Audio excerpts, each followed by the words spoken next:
Welcome to Travel Curiosities, the perfect space for those who wish to venture into the most remote corners of our planet and discover astonishing traditions. Today, we invite you on a journey through the 10 most isolated communities in the world. Populations that have either chosen or been forced to live far from the comforts of modernity, preserving lifestyles that verge on the incredible. Have you ever wondered what daily life is like for those living in impenetrable forests, building shelters high in the trees, or repelling strangers with arrows and poisoned darts? If the answer is yes, you're in the right place. Get ready for a tale filled with charm, mystery, and courage, where survival depends on nature and traditions passed down from generation to generation. Before we begin, subscribe to the channel and leave a like. Your support helps us grow and bring you even more captivating content. Chapter 1. The Man of the Pit. Deep in the Brazilian Amazon wanders a solitary man known as the Man of the Pit, the last surviving member of his tribe. For over 20 years he has lived in complete isolation, so much so that researchers have only been able to observe him from a distance, primarily thanks to drone technology. The deep pits he digs in the forest, from which he takes his name, remain an enigma. They might be used to trap animals, serve as temporary shelters, or even be remnants of an ancient ritual whose purpose we no longer understand. This man has chosen to fiercely defend the boundaries of his territory, repelling every form of contact. The rare attempts by anthropologists and authorities to approach him have proven unsuccessful, sometimes resulting in hostile reactions. His story stands as a powerful symbol of cultural resilience and demonstrates just how far a human being can adapt, even when forced to survive in complete solitude. Chapter 2. The Mursi. From the wildlands of the Amazon, we journey to Ethiopia's Omo Valley, where the Mursi face the challenges of a harsh environment with unwavering strength. This tribe is renowned for the lip plates worn by its women, and they sustain themselves through agriculture and pastoralism, relying on livestock and crops for survival. The terracotta lip plates are an important marker of identity. The larger the plate, the higher the woman's social status. Mursi men, on the other hand, are known for their warrior spirit. In their villages, it is not uncommon to see modern weapons, often a result of illegal arms trafficking in the region, used to defend against external raids. Beyond this tangible defense, the life of the Mursi is also marked by ancient rituals that celebrate courage and group solidarity. Despite increasing pressures from tourism and environmental changes, the Mursi culture remains a striking example of ancestral pride and resilience.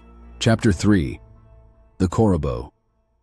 In the heart of Brazil's Javari Valley live the formidable Korubo, often nicknamed the People of the Dart, due to the poisoned weapons they use to defend their territory.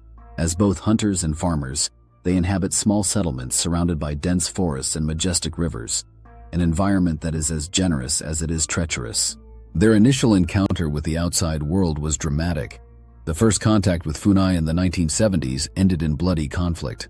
Over time, a small segment of the Korubo has chosen to coexist with neighboring groups, but the majority remain resolutely isolated, firmly rejecting any intrusion. This population lives in perfect symbiosis with the Amazonian forest, preserving an invaluable cultural heritage based on ancient botanical knowledge, spirituality, and time-honored survival practices. What do you think? Share your reflections in the comments below. Your insights can help create a more vibrant community. Chapter 4. The Agori.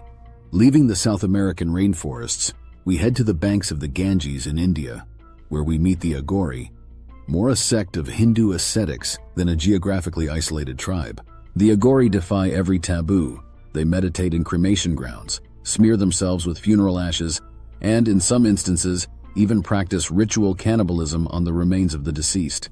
Although such practices might shock an outsider, they follow a precise spiritual logic, dissolving the barrier between pure and impure by recognizing the divine essence in everything. Living in self-imposed isolation, the Agori reject the comforts of the ordinary world, plunging themselves into a state of mystical trance. For them, the challenge is not against modernity, but against human limitations and societal norms in the quest for total enlightenment beyond convention. Chapter 5. The Mashco Piro. Moving once again between Peru and Brazil, we encounter the Mashco Piro, one of the largest voluntarily isolated indigenous groups, numbering around 700-800 individuals. Situated in remote areas of the Amazon, they survive by hunting, fishing, and gathering, constructing simple camps, known as tapiri, to relocate based on resource availability. In this environment, ancient trees and flowing rivers form the true pillars of their existence.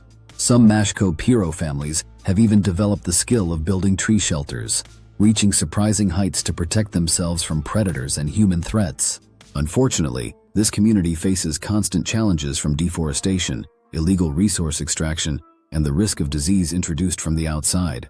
Many indigenous rights advocates and environmental activists are fighting to ensure their desire to remain isolated is respected, as it is seen as the safest way to preserve a rich cultural heritage and a natural balance that is at risk of disappearing forever. Chapter 6. The Korowai. From the Amazon, we journey to the dense forests of Papua, Indonesia, where the Korowai have lived for centuries, shielded from outside contact. Best known for their tree houses, these structures can soar between 6 and 12 meters above the ground, and in exceptional cases, even up to 35 meters, providing protection from fierce animals, floods, and prying eyes. Their social structure is based on small family groups that focus on hunting, fishing, and especially on harvesting sago, a starch extracted from palm trees. In the past, some Korowai were reported to practice a controversial ritual of cannibalism, linked to a belief in malevolent spirits known as kakua. The act of eliminating a possessed body was thought to exorcise evil from the tribe. Beyond these sensational accounts, what truly stands out is their profound understanding of the environment and their remarkable ability to survive in an area still considered wild and perilous. Chapter 7. The Sentinelese. In the vast expanse of the Indian Ocean, we encounter the Sentineleses, arguably the most inaccessible and hostile tribe when it comes to contact with the outside world. They inhabit North Sentinel Island in the Bay of Bengal, surrounded by coral reefs and dense forests that make landing nearly impossible. It is believed that they are descendants of the first human groups that migrated out of Africa roughly 60,000 years ago. Their way of life, based on hunting and gathering, appears unchanged for centuries, and the language they speak remains a mystery to outsiders. The few attempts to approach have ended in aggression, with bows, arrows, and poisoned darts being used against anyone daring to set foot on the island. To protect their existence and health, the Indian government strictly prohibits access within several kilometers, thereby ensuring that the Sentineleses retain their right to remain an isolated people free from external pressures. Chapter 8. The Lacandons. Deep in the jungles of Chiapas, Mexico, live the Lacandons, direct descendants of the ancient Maya. With a population of around 800 to 900 individuals, the Lacandons still speak their native language and celebrate spiritual ceremonies in honor of deities and forest spirits. For them, the jungle is more than just a habitat. It is a sacred home, a nurturing womb that provides food, natural medicine, and protection. Though not entirely isolated, the Lacandons view outsiders with suspicion. Scholars and missionaries who have attempted to study or convert them often face resistance and hostility. The Lacandons fear the risk of diseases and the loss of their cultural identity. Today, they actively work to defend the rainforest, combat deforestation, and remind the world of the vital importance of preserving biodiversity, an inheritance as rare and precious as it is essential to our planet. Chapter 9. The Kogi.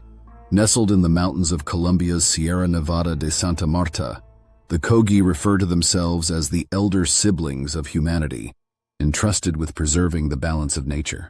According to their worldview, the Earth is a living organism with a pulsating heart that must be safeguarded from pollution, deforestation, and the rampant exploitation of its resources.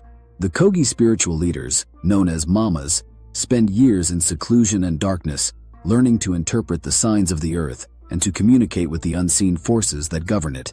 For them, every act, from cultivating the land to consuming meat, must be carried out with profound respect for the environment. Clad in white and committed to a modest lifestyle, the Kogi issue stern warnings to modern society, urging everyone to reduce their destructive impact on natural resources to avoid shattering a delicately balanced universal equilibrium. Chapter 10. The Maasai. From the highlands of Colombia to the vast plains of East Africa, we meet the Maasai, a semi-nomadic people residing between Kenya and Tanzania. Although not completely isolated, they have maintained a deep connection with ancient traditions and pastoral life. Livestock represents their true wealth. Cows and goats are not only a source of sustenance, but also symbols of prosperity and divine blessing.